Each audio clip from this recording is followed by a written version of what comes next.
왜 나를 버린 거예요? 카페 창가에 앉은 여성의 목소리가 떨렸습니다. 그 질문 앞에서 그는 할 말을 잃었습니다. 30년을 기다린 재회. 하지만 돌아온 것은 따뜻한 포옹이 아니었습니다. 기억나지 않아요. 당신 얼굴도 목소리도 아무것도. 딸의 눈빛은 차가웠습니다. 제가 기억할 수 없는 게 문제가 아니라 당신이 30년 동안 저를 찾지 않았다는 게 문제예요. 그 순간 58세 여성의 가슴에는 30년 전 그날의 기억이 되살아났습니다. 병원 복도에서 흘렸던 눈물, 작은 손을 놓아야 했던 그 순간, 그리고 평생을 따라다닌 죄책감.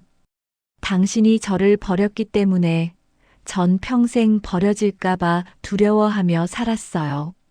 한 통의 우편으로 시작된 이야기. 30년 만에 마주한 모녀. 과연 이들은 다시 시작할 수 있을까요? 시청자 여러분 안녕하세요. 별빛 인생 은빛 사연입니다. 여러분의 응원은 더 좋은 이야기를 만들게 하는 힘이 됩니다. 오늘도 따뜻한 하루가 되시길 바라며 사연을 시작하겠습니다. 새벽 5시 부산 중앙시장 골목에는 벌써 사람들의 발소리가 들리기 시작합니다. 그 소리들 사이로 한 여성이 조용히 셔터를 올렸습니다. 오늘도 그는 아무 일 없다는 듯 하루를 시작했습니다. 반찬가게 선영네 밑반찬의 주인은 매일 같은 시간에 문을 엽니다. 김치를 담고 나물을 무치고 젓갈을 소분합니다. 손님들은 그를 보며 참 성실하다고 말하지만 정작 그 사람이 왜 이렇게 일에 몰두하는지는 아무도 묻지 않았습니다. 물론 그 역시 말하지 않았습니다. 오전 10시쯤 우편 배달부가 가게 앞에 섰습니다. 사장님, 등기하나요? 그는 고개를 들었습니다. 등기 우편이라니 요즘 같은 시대에 드문 일이었습니다. 손을 닦고 봉투를 받아들었습니다. 발신 일란에는 낯선 이름이 적혀 있었습니다. 에밀리 초이. 그 옆에는 작은 한국어 메모가 붙어 있었습니다. 당신을 찾고 싶습니다. 그 순간 봉투를 쥔 손이 미세하게 떨렸습니다. 주변은 여전히 시끄러웠습니다. 생선 파는 아저씨의 호객 소리, 떡볶이 냄새, 지나가는 손님들의 웃음소리. 하지만 그에게는 아무것도 들리지 않았습니다. 그저 그 한 문장만이 눈앞에서 떠다녔습니다. 사장님, 괜찮으세요? 배달부가 물었지만 그는 대답하지 못했습니다. 아, 네, 괜찮습니다. 겨우 그렇게 말하고는 봉투를 앞치마 주머니에 넣었습니다. 그러나 그 무게는 생각보다 무겁게 느껴졌습니다. 그날 하루 그는 손님을 맞으면서도 멍하니 허공을 바라보곤 했습니다. 사장님, 오늘 멍 때리시네요? 단골 손님이 농담처럼 던진 말이었지만 그는 웃어넘기지 못했습니다. 죄송합니다. 오늘 좀 피곤해서요. 저녁 8시 가게 문을 닫았습니다. 그는 작은 사무실 겸 창고로 들어가 형광등을 켰습니다. 낡은 책상 위에 봉투를 내려놓고 한참을 그것만 바라보았습니다. 손을 뻗었다가 다시 거두기를 몇 번이나 반복했습니다. 마침내 그는 봉투를 뜯었습니다. 편지지가 나왔습니다. 영어로 쓰인 본문 아래 한국어 번역본이 함께 동봉되어 있었습니다. 글씨는 또박또박했고 정중했습니다. 저는 1994년 11월 12일 태어났습니다. 한국에서 입양되어 미국에서 자랐습니다. 오랜 시간 고민 끝에 제 생물학적 가족을 찾기로 했습니다. 입양 기록에 남아있는 이름은 김선영이었습니다. 혹시 당신이 저를 낳으셨습니까? 편지를 읽는 동안 그의 눈에서 눈물이 떨어졌습니다. 소리 없이 천천히. 그는 그날 밤 잠을 이루지 못했습니다. 1994년 11월 12일. 그날을 잊은 적이 단 한 번도 없었습니다. 20살이었던 그때 세상은 너무 가혹했습니다. 일용직 일을 전전하며 원룸 월세조차 밀렸던 시절이었습니다. 병원에서는 출산 비용을 독촉했고 주변에는 도와줄 사람이 아무도 없었습니다. 이 아이에게는 더 나은 삶이 필요해. 그렇게 스스로를 설득했습니다. 입양기관 상담사는 말했습니다. 좋은 가정으로 보내드릴게요. 아기는 행복할 거예요. 하지만 아이를 넘겨주던 그 순간 그는 무너졌습니다. 병원 복도에서 소리내어 울었습니다. 아무도 보지 않는 곳에서 몇 시간을 그렇게 울었습니다. 그 후로 30년이 흘렀습니다. 그는 부산으로 돌아와 작은 가게를 차렸습니다. 성실히 일했고 사람들에게 친절했습니다. 하지만 단 한 번도 그 아이를 잊은 적이 없었습니다. 매년 11월 12일이 되면 가게 문을 닫고 혼자 방에 앉아 있었습니다. 그리고 속으로 되뇌었습니다. 미안해. 정말 미안해. 편지를 다시 읽었습니다.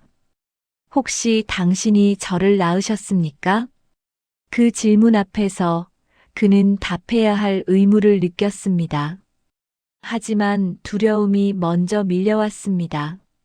만약 그 아이가 자신을 증오한다면, 만약 왜 버렸느냐고 묻는다면, 그 질문에 답할 자격이 자신에게 있을까? 손은 떨렸지만 그는 펜을 들었습니다. 네, 맞습니다. 첫 문장을 쓰고 그는 한참을 멈췄습니다. 그 뒤에 무엇을 써야 할지 알 수 없었습니다. 사과를 해야 할까요? 변명을 해야 할까요? 아니면 그저 사실만 전해야 할까요? 결국 그는 짧게 적었습니다. 당신을 만나고 싶습니다. 하지만 당신이 원하지 않는다면 이 편지로 끝내겠습니다. 당신이 행복하기를 바랍니다. 편지를 봉투에 넣고 주소를 적었습니다. 그리고 우체국으로 향했습니다. 새벽 공기는 차가웠지만 그의 가슴은 뜨거웠습니다. 우체통 앞에 서서 그는 한참을 망설였습니다. 그리고 마침내 편지를 넣었습니다. 다음 날부터 그는 매일 우편함을 확인했습니다. 아침마다 저녁마다.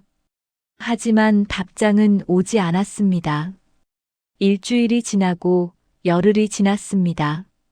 그는 스스로에게 말했습니다. 어쩌면 이게 끝일지도 몰라. 하지만 그 생각은 가슴을 더 아프게 만들었습니다. 그리고 보름째 되던 날 아침 다시 등기 우편이 도착했습니다. 사장님, 또 등기요. 배달부의 목소리가 들렸을 때 그는 심장이 멎는 것 같았습니다. 봉투를 받아들고 그 자리에서 뜯었습니다. 서울에서 만나고 싶습니다. 이번 주 토요일 오후 3시. 주소는 아래와 같습니다. 편지는 짧았습니다. 하지만 그 안에는 30년의 무게가 담겨 있었습니다. 그는 조용히 고개를 끄덕였습니다. 그리고 속으로 다짐했습니다. 이번에는 도망치지 않겠어. 토요일까지 사흘이 남았습니다. 그는 잠을 잘 수 없었습니다. 30년 전 그날이 계속해서 떠올랐습니다. 가게 일을 하면서도 손이 멈췄습니다. 김치를 담다가도 반찬을 포장하다가도 문득 멍하니 허공을 바라보았습니다. 단골 손님이 물었습니다. 사장님, 요즘 안색이 안 좋으신데 어디 편찮으세요? 아니에요. 괜찮습니다. 하지만 괜찮지 않았습니다. 그의 머릿속에는 오직 하나의 장면만이 반복되고 있었습니다. 1994년 겨울. 그때 그는 20살이었습니다. 고등학교를 졸업하고 상경했습니다. 큰 돈을 벌 수 있다는 말에 속아 공장에 취직했지만 현실은 달랐습니다. 월급은 적었고 기숙사비를 제하면 남는 것이 거의 없었습니다. 그래도 부산에 계신 어머니께 매달 조금씩 송금했습니다. 그러던 어느 날 그는 임신 사실을 알게 되었습니다. 상대는 공장 선임이었습니다. 처음에는 친절했습니다. 힘든 일이 있으면 도와주었고 밥도 사주었습니다. 그는 그것이 호의라고 믿었습니다. 하지만 그것은 착각이었습니다. 임신했다고 그가 말했을 때 상대는 돌변했습니다. 그게 내 애라는 증거가 어디 있어? 그 한마디에 그는 말을 잃었습니다. 그 후로 상대는 연락을 끊었습니다. 회사에서도 그를 피했습니다. 동료들은 수군거렸습니다. 저에 문란하대. 아무도 진실을 알려 하지 않았습니다. 그는 회사를 그만두었습니다. 배가 불러오면서 일을 구할 수 없었습니다. 가진 돈은 바닥났고 월세를 밀렸습니다. 집주인은 매일 문을 두드렸습니다. 언제까지 이럴 거야? 당장 나가. 그는 친구에게 연락했습니다. 하지만 돌아온 것은 냉담한 반응뿐이었습니다. 미안한데 나도 사정이 안 좋아. 고향 어머니께는 차마 말할 수 없었습니다. 어머니는 심장이 안 좋으셨습니다. 이 사실을 알면 쓰러지실 게 분명했습니다. 결국 그는 혼자였습니다. 출산 예정일이 가까워졌습니다.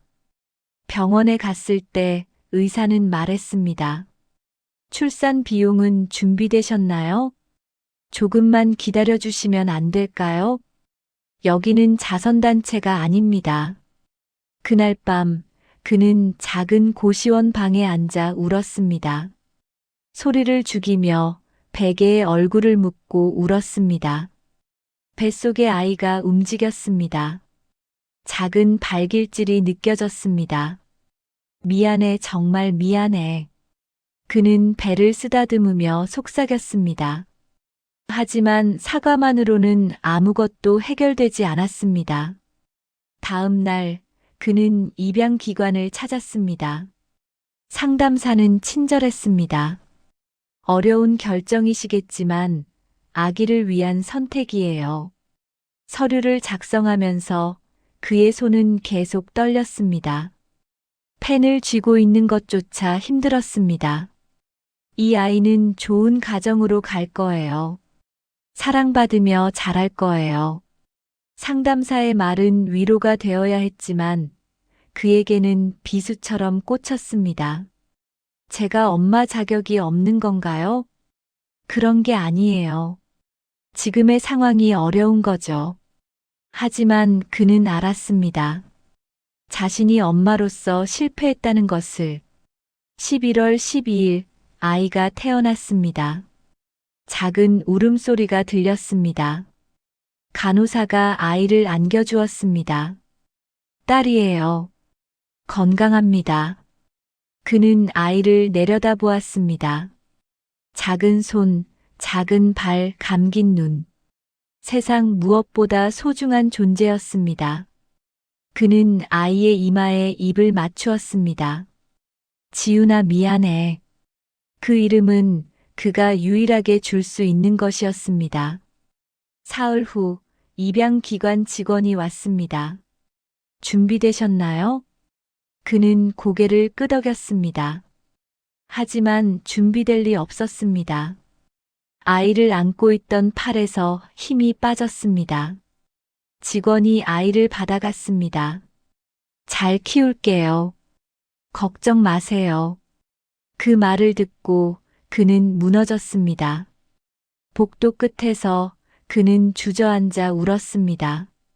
지나가는 사람들이 쳐다보았지만 신경 쓸 여력이 없었습니다. 그저 울고 또 울었습니다. 그 후로 몇 년간 그는 정신없이 살았습니다. 공장을 전전하고 식당에서 일했고 편의점 야간 알바를 했습니다. 돈을 모아 부산으로 돌아왔습니다. 작은 가게를 차렸습니다. 사람들은 그가 성실하다고 말했습니다. 하지만 그는 알았습니다. 자신이 일에 매달리는 이유가 무엇인지 생각하지 않기 위해서였습니다. 아이를 떠올리지 않기 위해서였습니다. 하지만 매년 11월 12일이 되면 모든 것이 무너졌습니다. 그날만큼은 가게 문을 닫았습니다. 방 안에 앉아 하루 종일 창밖을 바라보았습니다. 지금쯤 몇 살이 되었을까? 건강하게 자라고 있을까? 나를 원망하고 있을까? 그 질문들은 결코 답을 얻을 수 없는 것들이었습니다. 그리고 이제 그 답을 들을 시간이 왔습니다. 토요일 아침, 그는 서울행 기차표를 예매했습니다. 옷장을 열고 가장 깨끗한 옷을 꺼냈습니다. 거울을 보았습니다. 주름진 얼굴, 흰머리가 섞인 머리카락. 세월이 흘렀다는 것을 부정할 수 없었습니다. 저 아이도 나를 보고 실망하겠지. 하지만 물러설 수 없었습니다. 가방을 챙기면서 그는 오래된 상자 하나를 꺼냈습니다. 그 안에는 아이의 탯줄 도장이 들어 있었습니다. 입양을 보낸 후에도 그는 이것만은 버리지 못했습니다. 이걸 줘야 할까 아니면 그냥 둬야 할까? 한참을 고민하다 결국 가방에 넣었습니다. 기차는 오후 1시에 출발했습니다. 그는 창밖을 바라보며 속으로 되뇌었습니다. 이번에는 도망치지 않을 거야. 서울역에 도착했을 때 그의 다리는 떨리고 있었습니다. 사람들 틈에 서 있었지만 그는 완전히 혼자였습니다. 30년을 기다린 이 순간이 두려웠습니다. 플랫폼을 빠져나와 개찰구를 지났습니다. 약속 장소는 역 근처 카페였습니다. 걸어가는 내내 그의 심장은 터질 듯 뛰었습니다. 손에 든 가방이 무겁게 느껴졌습니다. 그 안에는 탯줄 도장과 그가 쓴 짧은 편지가 들어 있었습니다. 카페 앞에 도착했습니다. 유리창 너머로 안이 보였습니다. 그리고 그는 그 사람을 발견했습니다. 창가 자리에 앉아 있는 여성. 까만 머리, 둥근 얼굴, 어딘가 자신과 닮은 듯한 이목구비. 그는 숨이 멎는 것 같았습니다. 저 사람이 내 딸이구나. 한참을 그 자리에 서 있었습니다. 들어가야 한다는 것을 알면서도 발이 떨어지지 않았습니다. 지나가는 사람들이 그를 스쳐 지나갔지만 그는 움직일 수 없었습니다. 마침내 용기를 내어 문을 밀었습니다. 카페 안은 따뜻했습니다. 커피 향기가 은은하게 퍼져 있었습니다. 그는 천천히 그 여성에게 다가갔습니다. 발걸음 하나하나가 무거웠습니다. 여성은 창밖을 바라보고 있었습니다. 그는 조심스럽게 입을 열었습니다. 저기 혹시 목소리가 떨렸습니다. 여성이 고개를 돌렸습니다. 김선영 씨이신가요? 그 순간 그는 고개를 끄덕였습니다. 네, 맞습니다. 두 사람은 마주 앉았습니다. 테이블 위에는 아무것도 없었습니다. 그저 어색한 침묵만이 흘렀습니다. 그는 상대의 얼굴을 보았습니다. 30살이 된 딸. 아기였을 때의 모습은 어디에도 없었습니다. 당연한 일이었지만 그는 그 사실이 낯설었습니다. 여성이 먼저 입을 열었습니다. 저는 에밀리라고 합니다. 한국 이름은 지훈이었다고 들었어요. 그 이름을 듣는 순간 그의 가슴이 철렁했습니다. 네, 지훈이요. 제가 지은 이름입니다. 그렇군요. 여성의 목소리는 평온했습니다. 하지만 그 평온함이 오히려 더 차갑게 느껴졌습니다. 감정이 실려 있지 않았습니다. 마치 낯선 사람과 대화하는 것 같았습니다. 그는 가방을 열었습니다. 손이 떨렸습니다. 이걸 드리고 싶어서요. 작은 상자를 내밀었습니다. 그 안에는 탯줄 도장이 들어 있었습니다. 여성은 상자를 받아들었습니다. 뚜껑을 열고 안을 들여다보았습니다. 이게 뭔가요? 탯줄 도장입니다. 당신이 태어났을 때 유일하게 남겨둔 거예요. 여성은 한참 그것을 바라보았습니다. 그리고 조용히 뚜껑을 닫았습니다. 왜 지금 주시는 거죠? 그 질문은 날카로웠습니다. 그는 대답하지 못했습니다. 왜 지금인가? 왜 30년이 지나서야? 그 질문에는 변명할 여지가 없었습니다. 죄송합니다. 그가 말할 수 있는 것은 그것뿐이었습니다. 여성은 고개를 숙였습니다. 그리고 잠시 후 다시 고개를 들었습니다. 눈빛이 조금 달라져 있었습니다. 평온함 뒤에 숨겨져 있던 무언가가 드러나기 시작했습니다. 기억나지 않아요. 여성이 말했습니다. 당신 얼굴도 목소리도 아무것도 기억나지 않아요. 당연합니다. 당신은 너무 어렸으니까. 아니요. 여성이 그의 말을 끊었습니다. 그게 문제가 아니에요.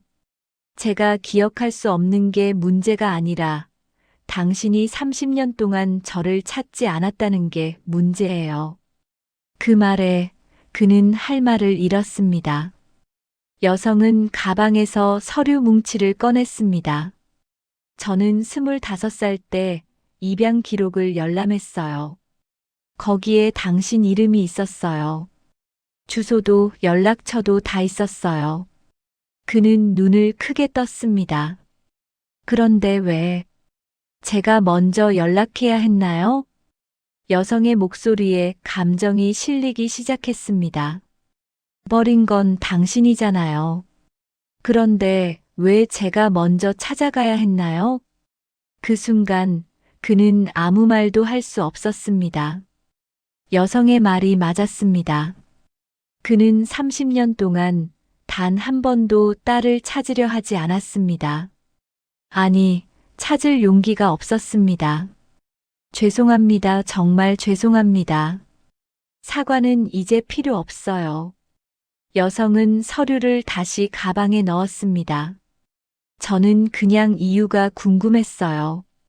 왜 저를 보냈는지, 어떤 상황이었는지, 그걸 알고 싶었을 뿐이에요.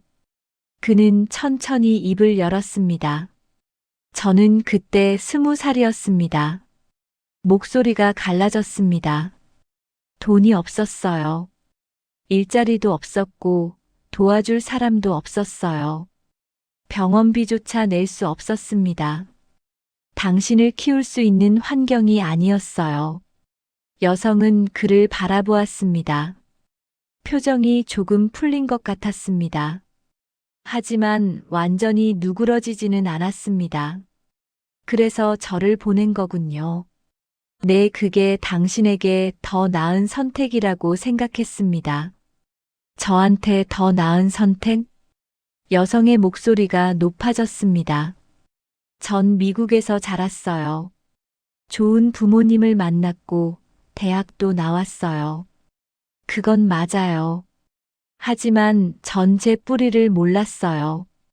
제가 누구인지, 어디서 왔는지, 왜 버려졌는지 몰랐어요. 그는 고개를 숙였습니다. 그 공백이 얼마나 큰지 아세요? 여성의 목소리는 떨리고 있었습니다. 친구들이 가족 이야기를 할 때 전 아무 말도 할 수 없었어요. 제 얼굴이 누구를 닮았는지도 몰랐어요.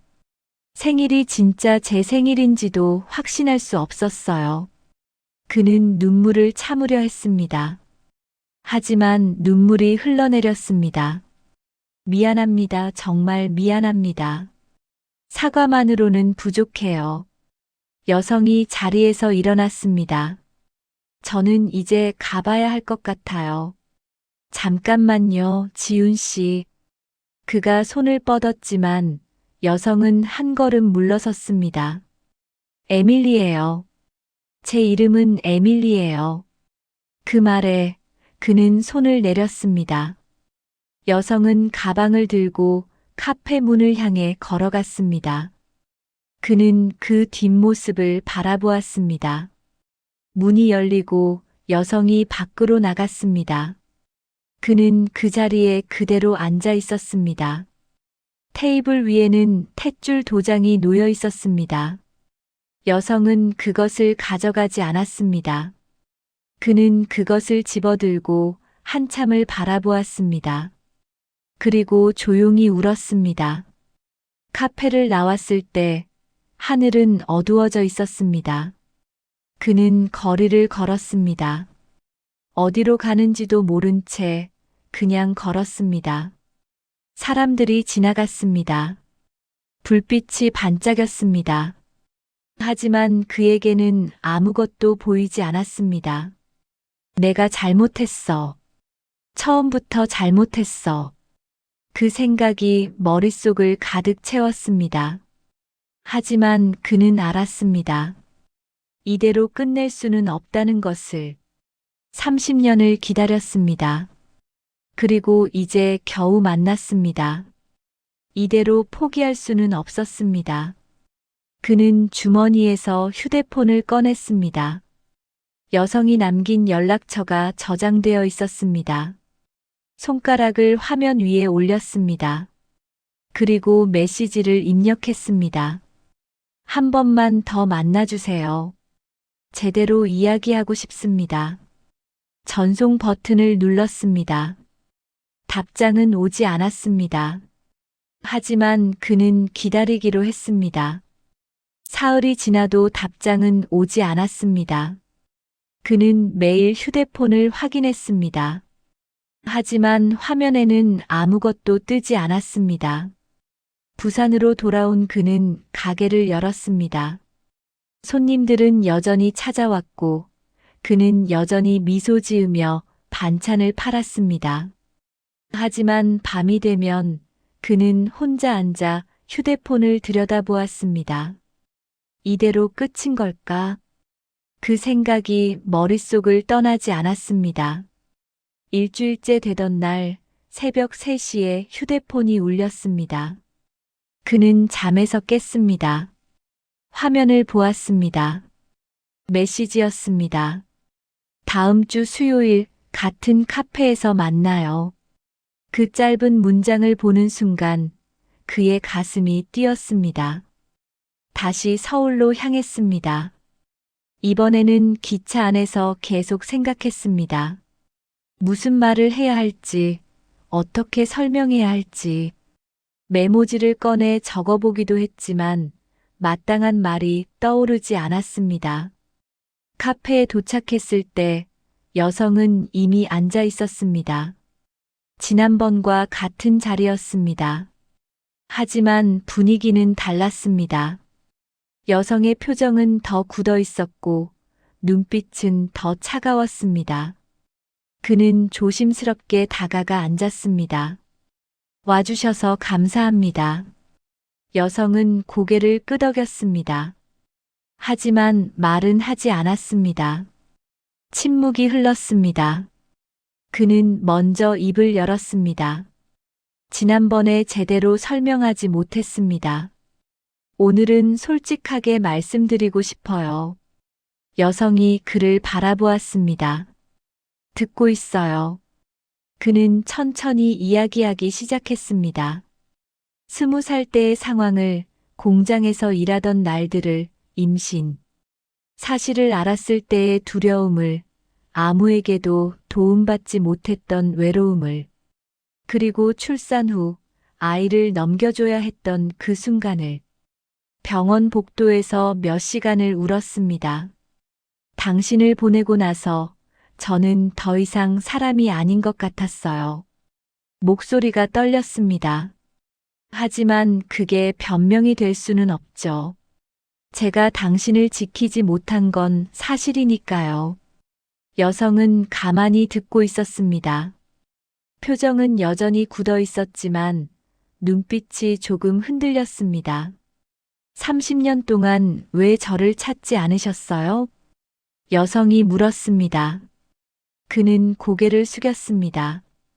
두려웠습니다. 뭐가요? 당신이 저를 미워할까봐, 당신의 삶을 망칠까봐, 그리고 제가 엄마로서 자격이 없다는 걸 확인하게 될까봐. 그 말에 여성은 잠시 말을 멈췄습니다.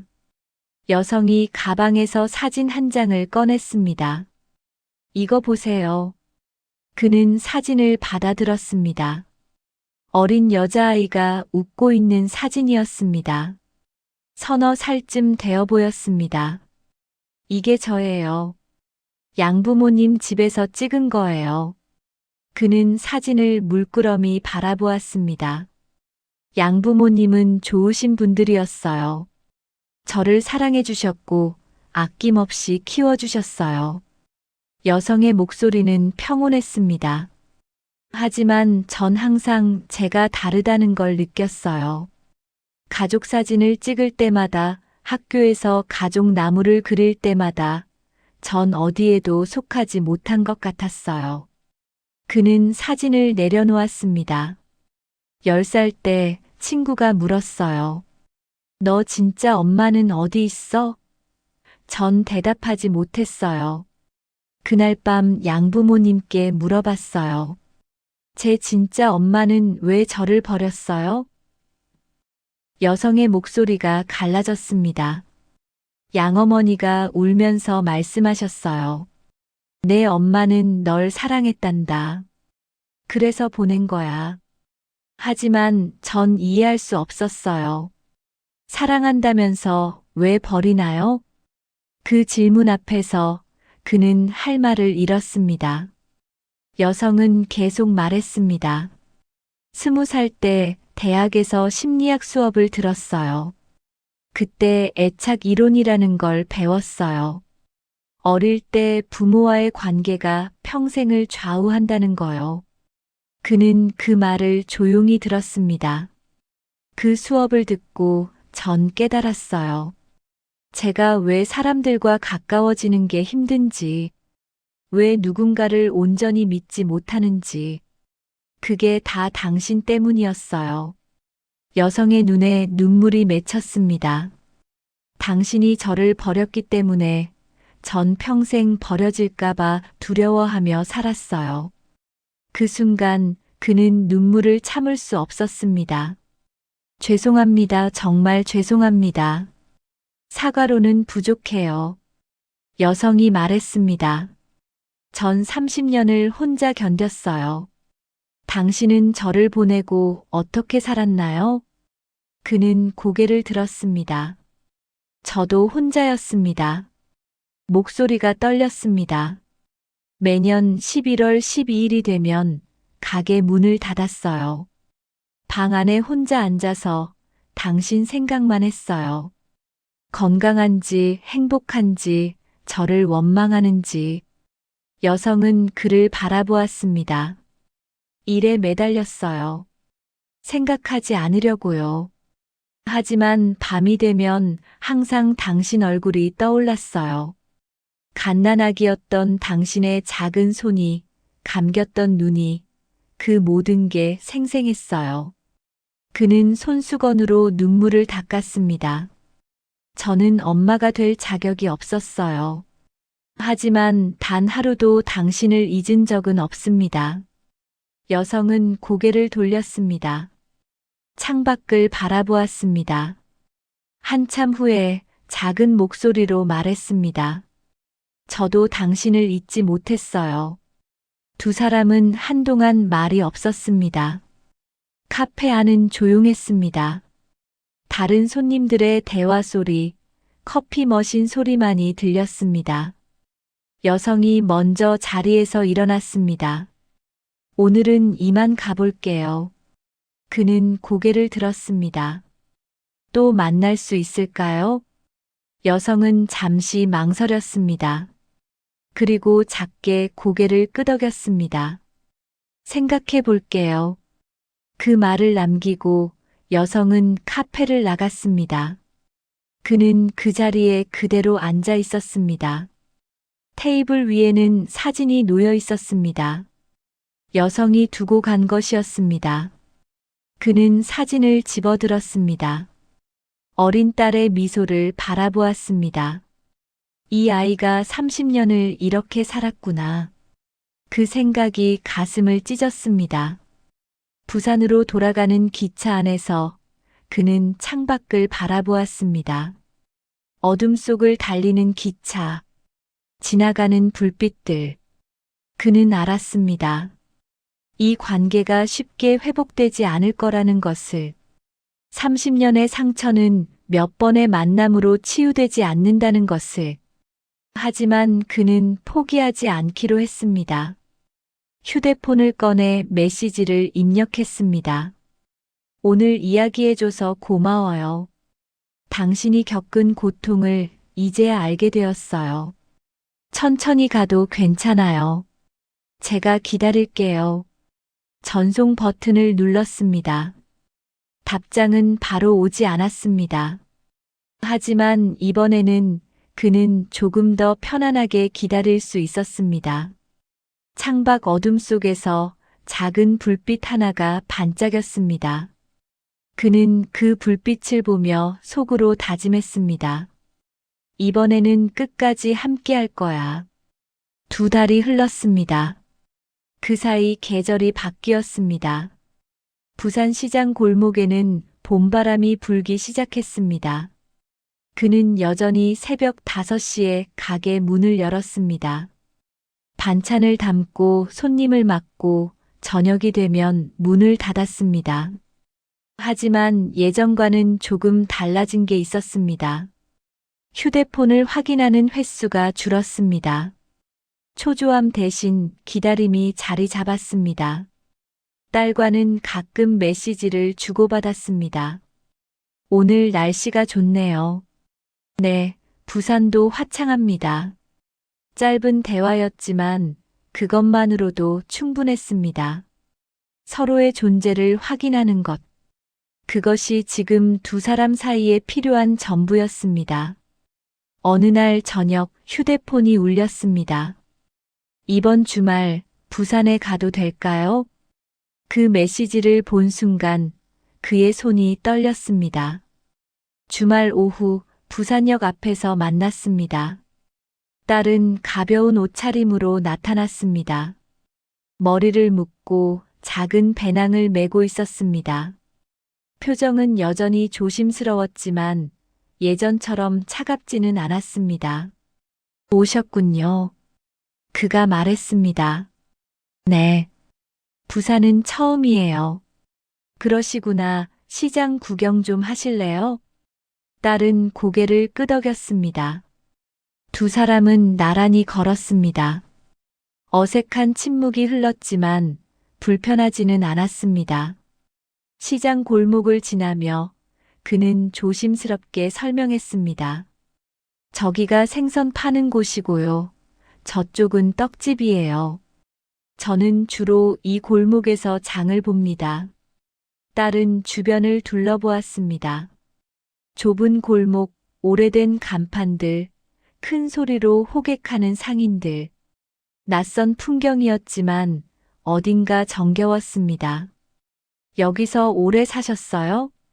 네, 한 20년 넘었어요. 혼자서요? 그는 고개를 끄덕였습니다. 네, 혼자요. 가게 앞에 도착했습니다. 선영네 밑반찬이라는 작은 간판이 걸려 있었습니다. 딸은 간판을 올려다보았습니다. 여기가 어머니의 가게군요. 어머니라는 단어에 그는 가슴이 뭉클했습니다. 하지만 내색하지 않았습니다. 네, 들어가 보실래요? 딸은 조심스럽게 안으로 들어갔습니다. 작은 공간이었습니다. 냉장고 몇 대와 반찬을 담는 작업대, 그리고 구석에 놓인 낡은 의자 하나. 소박한 공간이었지만 깨끗하게 정돈되어 있었습니다. 딸은 천천히 주변을 둘러보았습니다. 여기서 매일 일하시는 거예요? 네, 새벽부터 저녁까지요. 힘들지 않으세요? 그는 잠시 생각했습니다. 힘들죠. 하지만 이 일이 저를 지탱해 줬어요. 당신 생각을 하지 않으려고 일에만 매달렸던 것 같아요. 딸은 고개를 끄덕였습니다. 그리고 작업대 위에 놓인 작은 사진 액자를 발견했습니다. 이건 뭐예요? 그는 다가갔습니다. 아, 그건. 사진 속에는 갓난아기가 있었습니다. 딸이 태어났을 때 찍은 유일한 사진이었습니다. 당신이에요. 딸은 사진을 들어 올렸습니다. 한참 동안 바라보았습니다. 이걸 계속 가지고 계셨어요? 네. 유일한 사진이었으니까요. 딸은 사진을 내려놓았습니다. 그리고 가방에서 작은 상자를 꺼냈습니다. 이것도 가지고 왔어요. 탯줄 도장이 들어있는 상자였습니다. 지난번 카페에서 두고 갔던 것이었습니다. 처음에는 받고 싶지 않았어요. 30년이 지나서 주는 게 무슨 의미가 있나 싶었어요. 그는 조용히 들었습니다. 하지만 집에 가져가서 계속 생각했어요. 왜 이걸 간직하고 계셨을까? 그리고 깨달았어요. 어머니도 저를 잊지 못했다는 걸요. 그 말에 그의 눈시울이 붉어졌습니다. 단 하루도 잊은 적이 없습니다. 딸은 고개를 숙였습니다. 어깨가 작게 떨렸습니다. 울고 있었습니다. 그는 다가가 딸의 어깨에 손을 올렸습니다. 조심스럽게, 천천히. 울어도 돼요. 참지 않아도 돼요. 딸은 그 손길에 몸을 맡겼습니다. 그리고 소리내어 울었습니다. 30년 동안 참아왔던 눈물이 마침내 흘러나왔습니다. 그 역시 울었습니다. 두 사람은 그렇게 한참을 서 있었습니다. 저녁이 되었습니다. 그는 딸을 위해 간단한 저녁을 차렸습니다. 된장찌개와 나물 몇 가지. 소박한 식탁이었지만 정성이 담겨 있었습니다. 맛이 어때요? 딸은 한 숟가락 떠서 입에 넣었습니다. 그리고 눈을 감았습니다. 맛있어요. 다행이네요. 두 사람은 천천히 밥을 먹었습니다. 대화는 많지 않았지만 침묵이 편안했습니다. 식사를 마치고 딸이 말했습니다. 저 양부모님께 말씀드렸어요. 한국의 친엄마를 만났다고요. 그는 놀라 고개를 들었습니다. 뭐라고 하시던가요?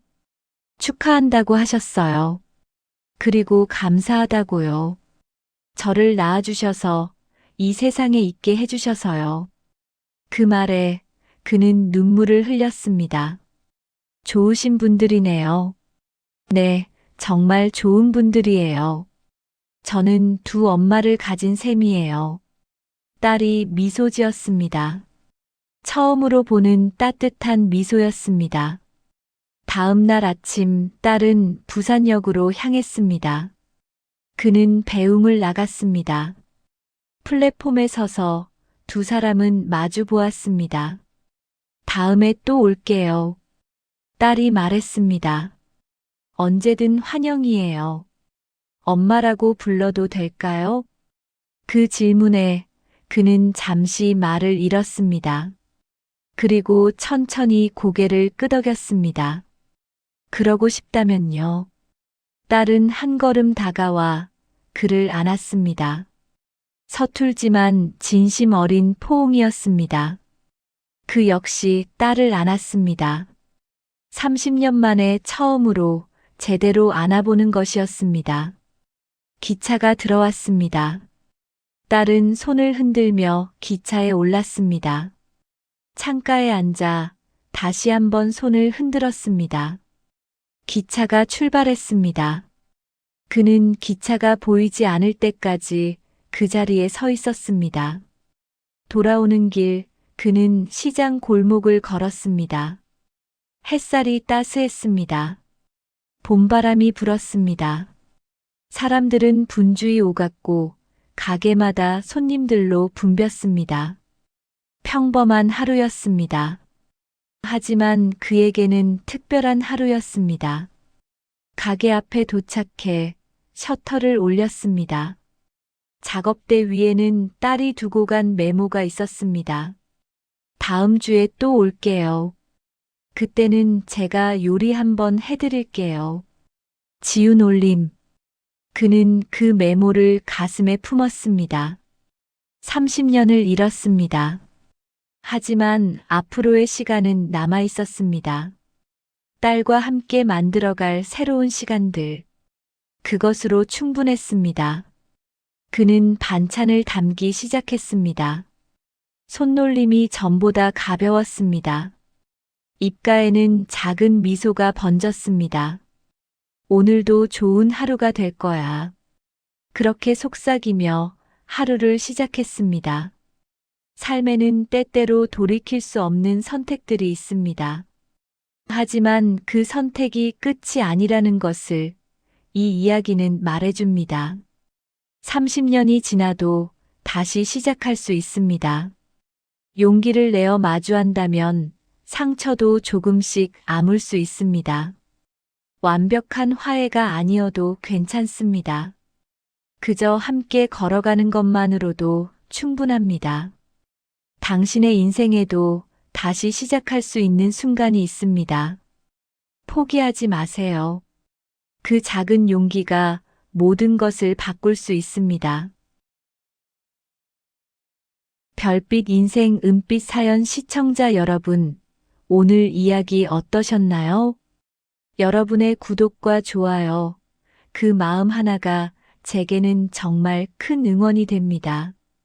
여러분의 하루가 별빛처럼 반짝이고 마음이 은빛처럼 편안하길 진심으로 응원합니다.